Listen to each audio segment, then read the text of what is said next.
Sampai sekarang aku masih ingat, waktu kelas 2 SMP, aku adalah siswa dengan peringkat 3 terbawah di kelas. Sering dikatain sama guruku sendiri, bodoh. Bahkan pernah dibilangin kayak, orang kayak kamu kalau gede nanti bakal jadi apa? Gak ada masa depan. Tapi setelah SMA, aku menang beberapa kali Olimpiade Fisika tingkat kota Surakarta hingga tingkat nasional, mengalahkan lebih dari 18.000 siswa. Pas lulus SMA, aku dapat beasiswa penuh dari salah satu perusahaan oil and gas Indonesia, dan sekarang aku menang beasiswa dari 2 negara, dan insya Allah nanti akan menjalani paid internship sebagai mechanical engineers di Republic of China. Aku bisa berpindah dari keadaan ini hingga keadaan ini yang jaraknya cukup jauh. Jadi hari ini, aku ingin share kepada kalian beberapa trik psikologis yang bisa kalian terapkan dalam belajar kalian. Dan kalau saja ini manjur di diriku dan sudah berhasil pada diriku, maka insya Allah ini akan juga berhasil pada diri kalian masing-masing.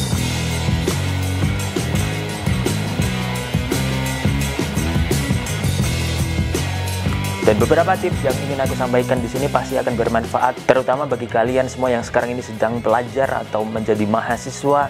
Tentu saja ceritaku ini akan menjadi semacam sharing session dan juga menjadi inspirasi bagi kalian semua. Dan tentu saja dalam belajar kita semua butuh setidaknya teman sharing yang sudah mengalami lebih dahulu dan bisa dijadikan sebagai mentor. Dan hari ini aku ingin membagikan beberapa pengalamanku di masa lalu yang sudah membawaku kepada titik ini. Dan kalau saja orang biasa, under average kayak aku kayak ini bisa, pasti kalian semua juga pasti bisa. Oke, kita flashback dulu sebentar ya. Jadi ini mungkin akan jadi pengalaman yang gak pernah bisa aku lupakan, karena ini sangat membekas. Waktu aku SMP, kelas 1, kelas 2, aku adalah tipe siswa yang kerjaannya itu sekolah, dan habis pulang sekolah selalu mampir warnet. Kalau nggak warnet, pasti main game di rental PS, dan pulang-pulang pasti sudah sore ataupun malam. Dan sampai di rumah, aku gak mikir pelajaran sama sekali, dan fokusku pada waktu itu adalah bermain games. Sampai di suatu titik, ada ujian akhir semester. Aku ikut ujian seperti biasanya, terus rapotnya dibagiin, hasilnya keluar. Aku dapat peringkat 27 dari 29 siswa. Itu artinya aku peringkat ketiga terbawah di kelas. Oke, poin sedihnya bukan ada di ranking ini, bukan. Tapi dari perkataan guruku pada waktu itu. Dan aku masih ingat sampai sekarang, kira-kira perkataannya begini. Orang kayak kamu kalau gede mau jadi apa? Gak ada masa depan sama sekali.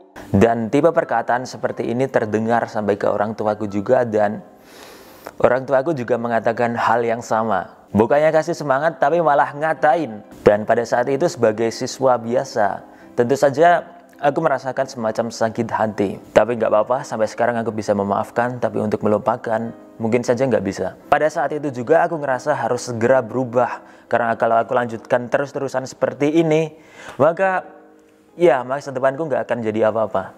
Dan pada saat itulah, pada momen itulah, yang menjadi semacam turning point yang membuatku untuk berubah dan berusaha belajar lebih keras dan fokus. Dan pada waktu itu adalah titik di mana aku merasakan insecure yang paling besar. Insecure yang paling besar terhadap apa yang aku miliki pada waktu itu. Karena sempat dilakukan tes IQ, yang mana itu adalah metode pengujian tingkat kecerdasan setiap siswa, dan aku mendapatkan nilai 105. Sedangkan rata-rata di kelasku itu 110. Itu artinya aku berada di bawah rata-rata. Tingkat kecerdasanku di bawah rata-rata teman sekelasku. Ngerasa sedih lagi, iya. Insecure, pasti.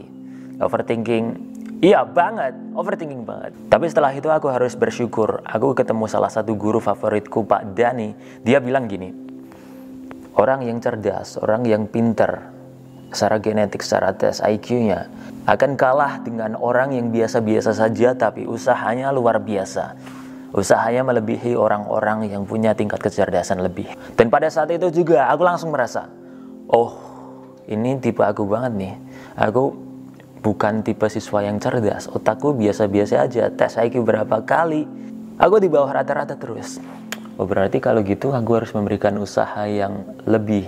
Dan ternyata memang benar, apa yang dikatakan oleh guruku sebelumnya ini dari Pak Dani yang merupakan guru favoritku ini benar dan sesuai dengan statement yang dikeluarkan oleh salah satu profesor psikologi dari University of Pennsylvania. Kalian bisa simak perkataannya. What struck me was that IQ was not the only difference between my best and my worst students. Some of my strongest performers did not have stratospheric IQ scores. Some of my smartest kids weren't doing so well. Jadi orang-orang yang bisa achieve more, meraih lebih banyak, itu bukan orang yang cerdas, bukan orang yang IQ-nya tinggi, bukan. Melainkan orang yang punya punya semangat membara-bara pada dirinya dan bisa tekun dan konsisten dalam jangka waktu yang cukup lama. Dan kalau saja ini cuma motivasi, cuma kata-kata, pasti semangatnya cuma ada di awal aja. Terus pertanyaannya gimana caraku pada waktu itu berubah dari titik yang awalnya di bawah banget, dikatain bodoh sama guruku, punya IQ di bawah, sampai mencapai beberapa hal-hal ini. Dan pasti yang aku rasakan pada waktu itu saat mulai belajar untuk serius dan lebih rajin, pasti akan merasakan semacam kesusahan dan ada banyak sekali obstacle. Karena harus disadari bahwa misalkan ini rata-rata, kecerdasanku pada waktu itu, tingkat intelektualitasku pada waktu itu di bawah rata-rata. Dan untuk perlahan bisa naik, ya pasti perlu usaha lebih. Nah, disinilah peran kita harus memahami sebuah trik psikologis yang dinamai sebagai growth mindset. Jadi trik psikologis growth mindset itu mengajarkan bahwa setiap skill, setiap keahlian yang ada di dunia ini, semua itu bisa didapatkan dengan latihan dan dedikasi lebih tinggi. Beberapa hal seperti tingkat kecerdasan, IQ test score, itu semua hanya starting point, titik awal, dan kalau tidak dilanjutkan, ya pasti akan stuck di situ-situ saja. Dan trik psikologis growth mindset ini cukup penting diterapkan pada setiap pelajar. Dan inti dari trik psikologis growth mindset ini, bahwa setiap orang yang cerdas, tapi melakukan usaha yang biasa-biasa saja, akan kalah dengan orang yang biasa atau di bawah biasa, tapi melakukan usaha yang lebih besar dan lebih tekun konsisten dalam jangka waktu yang lebih panjang. Dan lawan dari pemikiran growth mindset adalah fixed mindset, adalah kepercayaan di mana setiap bakat, setiap kecerdasan itu adalah sebuah kondisi bawaan dari lahir yang memang itu karunia dan tidak bisa dirubah. Jadi fokus orang yang memiliki fixed mindset itu cuma mengomentari hidup orang, wah lu mah enak bro, bawaan dari sananya udah cerdas, udah pinter. Jadi orang-orang yang punya fixed mindset, gak punya fokus sama sekali untuk belajar dan berusaha lebih, tapi malah lebih banyak menghabiskan waktunya untuk mengomentari hidup orang lain dan membenarkan keadaannya. Dan apa efek buruk orang-orang yang punya fixed mindset? Ya pasti nggak ada progres. Dan aku masih ingat sampai sekarang pemikiranku pada waktu aku masih kelas 1 SMA, bahwa setiap orang bisa memiliki bakat, keahlian, skills di bidang tertentu kalau saja mau berusaha lebih kuat, lebih keras. Dan tingkat kecerdasan, IQ, dan lain sebagainya itu hanyalah titik awal. Dan dari titik awal tersebut kita semua bisa berlari lebih kencang. Dan sampai sekarang kalau kalian sempat baca beberapa jurnal dari kampus-kampus di US, di UK, banyak temuan bahwa siswa-siswa yang memiliki growth mindset cenderung meraih lebih banyak di dunia. Mereka bisa achieve lebih banyak hal karena mereka fokus terhadap develop their talent, mengembangkan bakatnya masing-masing. Jadi itulah mindset pertama yang harus diterapkan agar kita bisa berkembang lebih baik. Nah, sekarang kita sudah tahu nih mindset yang harus diterapkan. Kemudian pertanyaannya, gimana caranya biar bisa konsisten dalam waktu yang cukup panjang? Karena pasti dengan menerapkan mindset seperti ini hasilnya nggak akan langsung kelihatan. Pasti akan ada prosesnya. Itulah pentingnya mengapa kita harus build strong habits. Ya, kita semua harus membangun kebiasaan yang kuat. Ini sangat penting. Dan poin penting di sini adalah, ini bukan tentang menunjukkan kepada orang bahwa kita sedang termotivasi dan tergerak untuk belajar lebih keras. Bukan. Kita bukan mencari validasi dari orang lain. Percaya aja kalau kita punya mindset yang seperti itu, semangat dan motivasi kita pasti tidak akan bertahan lama dan gak akan stabil. Akan naik turun, ada periode waktunya masing-masing. Dan goals dan target yang ingin kita capai pasti akan susah sekali dicapai. Dan kemudian sebenarnya metode kedua ini, build strong habits, semuanya adalah tentang menjadi versi terbaik diri kita masing-masing.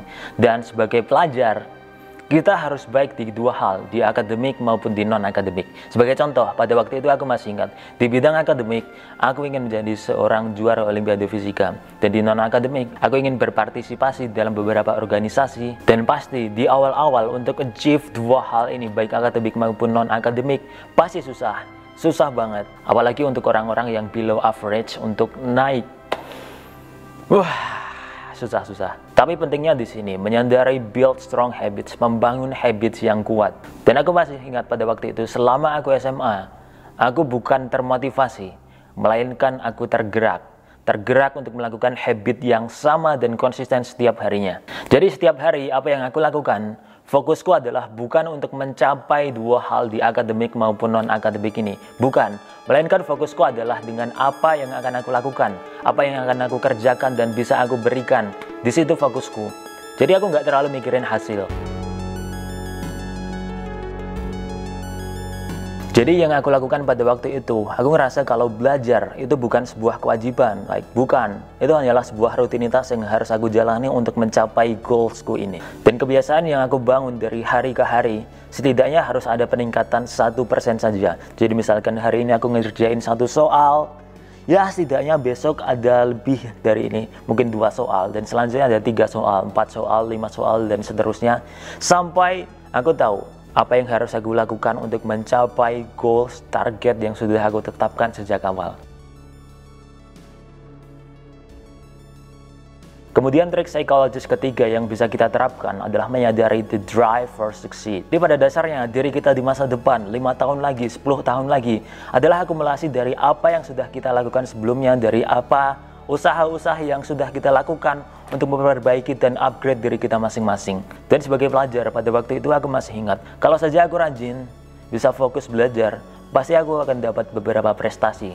Dan nanti di masa depan, prestasi ini pasti akan berguna bagi diriku. Mungkin untuk masuk perguruan tinggi, memenangkan beasiswa, dan pasti akan ada kemungkinan aku akan menjadi insinyur di luar negeri, membawa nama baik Indonesia. Pasti itu akan indah banget, dan kalau aku bisa achieve itu, wah, keren anjay. Dan semua hal ini bisa dicapai dengan apa yang sedang aku kerjakan sekarang ini. Saat aku sedang belajar, aku selalu ingat-ingat itu. Bagaimana jadinya aku di masa depan kalau aku bisa konsisten dan serius dalam belajar materi-materi yang harus diselesaikan. Dan pada akhirnya nanti, kalau kita bisa sukses mencapai target dan goals kita masing-masing, siapa sih yang bakal senang? Bukan orang lain, bukan guru-guru kita, tapi itu semua untuk diri kita sendiri, balik kepada diri kita sendiri masing-masing. Dan misalkan suatu momen kita sudah mencapai target dan cita-cita kita masing-masing, pertama, diri kita pasti senang. Kedua, orang tua pasti bangga dan akan terus support kita. Dan ketiga, peluang dan kesempatan akan terbuka lebar di luar sana. Dan semua peluang indah ini hanya bisa dicapai kalau saja kita mau serius dan bekerja lebih keras. Kemudian di sini ada satu trik lagi yang bisa diterapkan agar kita bisa terus konsisten dan semangat dalam menjalani pendidikan kita. Gimana caranya agar bisa terus konsisten dalam waktu yang cukup panjang? Tipsnya di sini adalah kita harus memasang target yang cukup jelas. Kalau bisa berikan visual representation. Apa artinya? Misalkan begini, waktu aku kelas 1 SMA, aku pengen banget jadi juara Olimpiade Fisika. Dari apa yang aku lakukan, aku pasang target itu. Terus aku menemukan salah satu foto juara Olimpiade Fisika Indonesia, terus aku print, aku tempel di kamar. Jadi setiap hari aku bangun tidur, aku lihat foto itu. Sebelum aku belajar, aku lihat foto itu. Dan mau tidur aku lihat foto itu. Sehingga foto ini membayang-bayangi di diriku, di alam bawah sadarku, kapanpun, dimanapun. Sehingga apa yang aku lakukan, pasti fokus untuk menjadi seseorang seperti yang ada di fotoku ini. Fokusku adalah mencapai target yang sejak awal sudah aku tetapkan.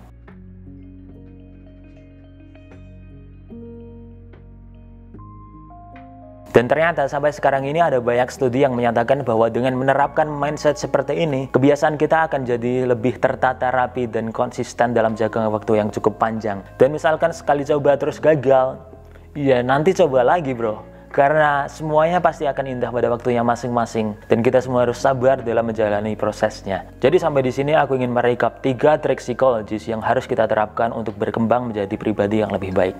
Pertama, growth mindset. Kedua, build strong habits. Dan yang ketiga adalah drive to succeed. Tanamkan 3 mindset ini dan terapkan hal ini dengan menaikkan setidaknya 1% setiap harinya secara konsisten. Dan pasti nanti kita akan mendapatkan perbaikan dan progres pada diri kita masing-masing dan bisa mencapai goals dan aspirasi kita masing-masing. Terima kasih sudah nonton video ini dari awal sampai di titik ini. Semoga video ini bisa bermanfaat. Untuk video edukasi dan tips belajar lainnya, kalian bisa cari di channel ini. Dan kalian bisa follow Instagramku di @arwenpram untuk update lebih lanjut pendidikanku di Republic of China dan keseharianku sebagai mahasiswa sekaligus bekerja pada program paid internship sebagai mechanical engineer di Republic of China.